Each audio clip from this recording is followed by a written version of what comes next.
बिस्मिल्लाहिर्रहमानिर्रहीम। Chapter number 1 basic concept FSc chemistry part 1 का next topic है वो एग्जांपल नंबर 12 है।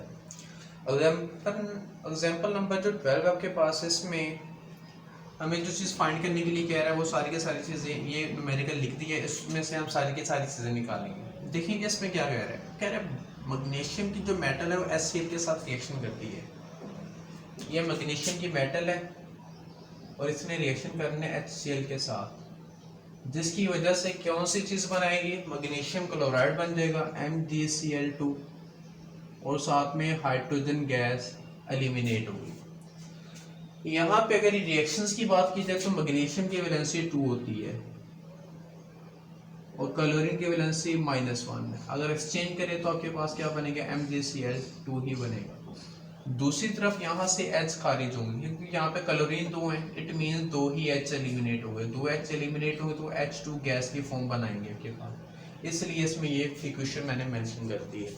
अभी देखिए कि इसमें रिएक्शन कैसे हुआ, इसको बैलेंस कैसे कर सकते हैं। क्लोरीन कितने हैं, यहाँ पे 2 हैं, तो यहाँ पे 2 बनाने के लिए यहाँ पे 2 लगा दें, सो बैलेंस होगी ये इक्वेशन भी आपके पास। अभी नेक्स्ट चलते हैं। हमने रिएक्शन करवा दिया कि मैग्नीशियम के HCl के साथ रिएक्शन करवाएं तो मैग्नीशियम क्लोराइड और हाइड्रोजन प्रोड्यूस होते हैं। फिर वो क्या कहता है, to give a hydrogen gas, वो हाइड्रोजन गैस प्रोड्यूस करते हैं, कर रही है उनके पास। What is the minimum volume of HCl solution, वो कहता है HCl सॉल्यूशन का मिनिमम वॉल्यूम क्या हो सकता है। मतलब यहाँ पे हमने जो चीज फाइंड करनी है वो वॉल्यूम ऑफ HCl सॉल्यूशन है के पास, कि हमने HCl सॉल्यूशन का वॉल्यूम फाइंड करना है। ये बात माइंड में रख लेंगे, किसी भी चीज का अगर वॉल्यूम हमने फाइंड करना होता है तो इसमें हमें डेंसिटी का फार्मूला पता होना चाहिए। डेंसिटी क्या कहती है, डेंसिटी कहती है mass by volume. It means उसकी हमें डेंसिटी दी होगी, जिसका भी हमने मास फाइंड करना है, जिसका वॉल्यूम फाइंड करना है या मास फाइंड करना है, उसकी डेंसिटी हमें दी हुई है, हमें डेंसिटी दी होगी। डेंसिटी दी हुई होगी तो आपके पास वो, अगर उसने मास भी दिया हो तो हम वॉल्यूम फाइंड कर लेंगे, ठीक है। अगर मास और डेंसिटी दिया हो तो वॉल्यूम फाइंड कर लेंगे। अभी देखिए कि इस इक्वेशन के अंदर हमें जो चीज़ दी गई है फर्दर आपके पास, वो कहते हैं 27% by weight required to produce 12.1 gram of hydrogen. वो कहते हैं कि अगर हमारे पास 27% जो है HCl का सोल्यूशन हो तो उसमें के पास हम 12.1 ग्राम हाइड्रोजन हासिल कर सकते हैं। उसको भी हम देखते हैं कैसे हासिल कर सकते हैं। The density of HCl is 1 point लेंगे, उसने डेंसिटी आपको दे दी HCl की, जिसका वॉल्यूम हमने फाइंड करना है, उसकी डेंसिटी हमारे पास है। डेंसिटी दे दी गई लेकिन मास नहीं है। अभी मास कैसे फाइंड करना है, मास ऑफ अ सॉल्यूशन हमने फाइंड करना है, मास ऑफ HCl नहीं, मास ऑफ सॉल्यूशन। ये माइंड में रखिए, ये आगे मैं आप लोगों को बताने जा रहा हूँ आपके पास। अभी इसका मास हमने फाइंड करने से पहले हमने HCl का मास फाइंड करना है, बाद में हम सॉल्यूशन की तरफ आएंगे। सबसे पहला हमारा जो मोटिव होगा, मास ऑफ HCl हमने फाइंड करना है। मास ऑफ HCl कैसे फाइंड कर सकते हैं इनके पास, मास ऑफ HCl इस तरीके से फाइंड कर सकते हैं कि अगर हमारे पास इसके मोल्स हों, इसके मोल्स कैसे निकलेंगे, क्योंकि हमारे पास इस इक्वेशन के अंदर किसी का मास दिया, उसके मोल फाइंड कर लेंगे तो दूसरों के मोल्स आ जाएंगे। किसके मोल्स दिए हुए हैं, इसका मास दिया हुआ, इसका मतलब इसके मोल्स फाइंड हो सकते हैं। तो मास ऑफ HCl फाइंड करने से पहले इसके मोल्स फाइंड करने पड़ेंगे, और मोल फाइंड करने के लिए हमें किसी का सहारा लेना पड़ेगा जो कि हाइड्रोजन यहाँ पे दिया हुआ है, उसके मोल्स के लिहाज से हमें जो चीज़ दी गई है वो मास ऑफ H2 दिया गया के पास।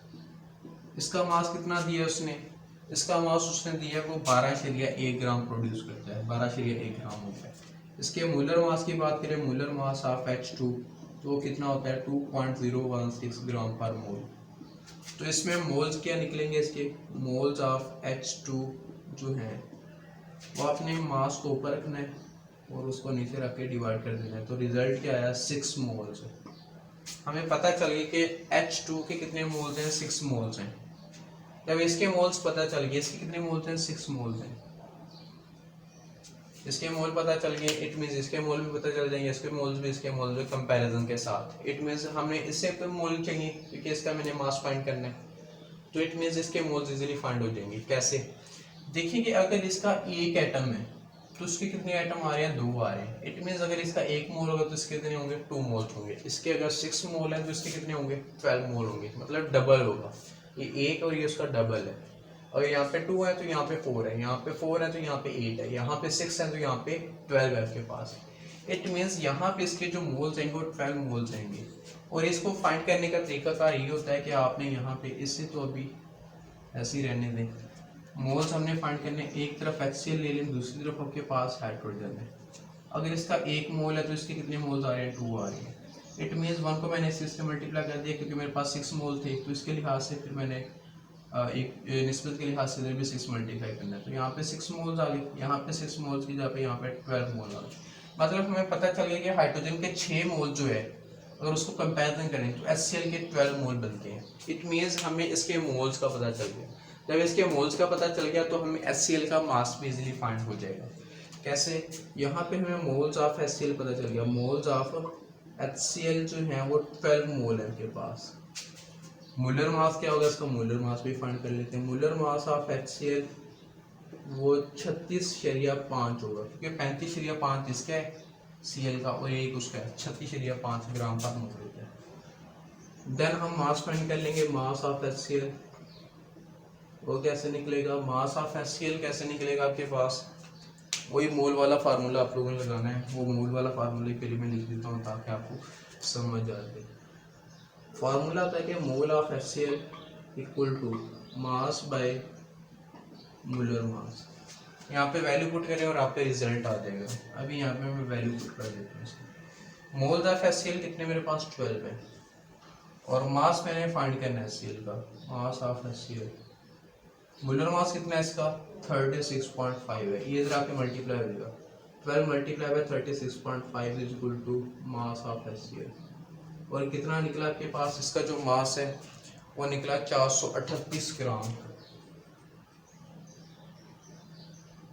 मास ऑफ HCl, हमें मास ऑफ HCl का पता चल गया कि वो कितना निकला, 38 ग्राम निकला है।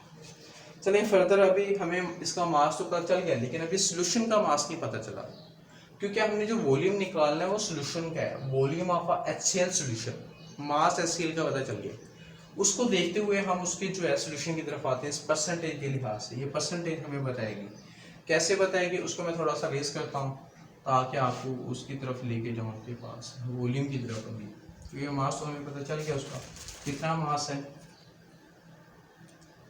ये उसका मास मैंने निकाला हुआ है। इस इक्वेशन से हमें क्या चीज़ पता चलती है, इससे हमें ये पता चलता है कि अगर हमारे पास 27 ग्राम ऑफ HCl हो, देन सोल्यूशन क्या होगा आपके पास, देन जो सोल्यूशन होगा उसका वॉल्यूम आपके पास जो है वो, मतलब उसके ग्राम जो है वो 100 ग्राम होगा आपके पास टोटल सोल्यूशन, देन सोल्यूशन 100 ग्राम होगा। अगर मैं कहता हूँ कि यहाँ पे के पास 1 ग्राम हो और यहाँ पे भी फिर 27 डिवाइड कर देना, तो यहाँ पे 1 gram of HCl, then solution क्या होगा, देन सोल्यूशन 100 डिवाइड बाय 27 हो जाएगा। अभी हमने 1 ग्राम HCl नहीं फाइंड करना, हमें पता है कोई 438 ग्राम HCl, तो हमने क्या करना है 1 को मल्टीप्लाई कर देना 438 के साथ, ताकि पता चल सके कि 438 ग्राम HCl होगा, तो देन सोल्यूशन क्या होगा उसका, तो फाइंड करने के लिए 100 डिवाइड बाय 27, क्योंकि हमने यहाँ पे 1 के साथ 438 मल्टीप्लाई करें तो यहाँ पे भी 438 मल्टीप्लाई करेंगे, देन इसका जो रिजल्ट आएगा वो आपके पास मास ऑफ सॉल्यूशन आ जाएगा। मास ऑफ सॉल्यूशन, ये mass of solution HCl complete mass आ जाएगा, जो कि 438 ग्राम HCl लेने के बाद बनता है आपके पास। वो कितना बनता है, इसको आप डिवाइड करें तो डिवाइड करने से आपके पास वो इसका जो मास बनता है ये इसका मास बनता है आपके पास, मतलब मास ऑफ HCl ये हमें पता चल गया। हमें डेंसिटी दी हुई थी, मास भी हमने फाइंड कर लिया, अभी वॉल्यूम इजीली फाइंड कर लेंगे। किस तरीके से देख सकते हैं यहाँ पे, अभी मैं ऐसे रेज भी कर सकता हूँ या अभी इसकी जरूरत नहीं पड़ेगी। कौन सी दो चीज़ें, एक तो ये चीज़ है मास ऑफ HCl सोल्यूशन, दूसरा डेंसिटी। डेंसिटी कितनी दी हुई उसने हमें 1.14 ग्राम पर सेंटीमीटर क्यूब, ठीक है, ये दो चीज़ें दी हुई। अभी हमने जस्ट फार्मूला लगाना है के पास, उसका वॉल्यूम आ जाएगा। कैसे, यहाँ पे density mass by volume of HCl solution है ना, चलिए वो फाइंड करना है। डेंसिटी हमारे पास 1.14 है, मास हमारे पास कितना दिया गया है 1622 ग्राम, जो कि वॉल्यूम मैंने फाइंड करना है। वॉल्यूम ऑफ HCl सॉल्यूशन वो यहाँ पे आके मल्टीप्लाई हो जाएगा, मतलब वॉल्यूम ऑफ HCl सॉल्यूशन यहाँ पे आ जाएगा और इक्वल किसके आ जाएगा 1622.2 ज़रब 1.14। तो इसका जो रिजल्ट आएगा वो लास्ट पे वो आएगा 1423 सेंटीमीटर क्यूब लगाना है। क्यों? क्योंकि यहाँ पे हम जो वॉल्यूम ले रहे थे वो सेंटीमीटर क्यूब ले रहे थे। इट मीन्स लास्ट पे जो आंसर भी आएगा वो सेंटीमीटर क्यूब ही आएगा आपके पास। मेरे ख्याल से ये आपको समझ आ गई होगी ये किस तरीके से सोल्व होगा आपके पास। So okay, thank you so much. मेरे ख्याल से लेक्चर समझ आ गया होगा। फर्दर वीडियो के लिए वेट कीजिएगा। ओके, खुदा हाफिज़।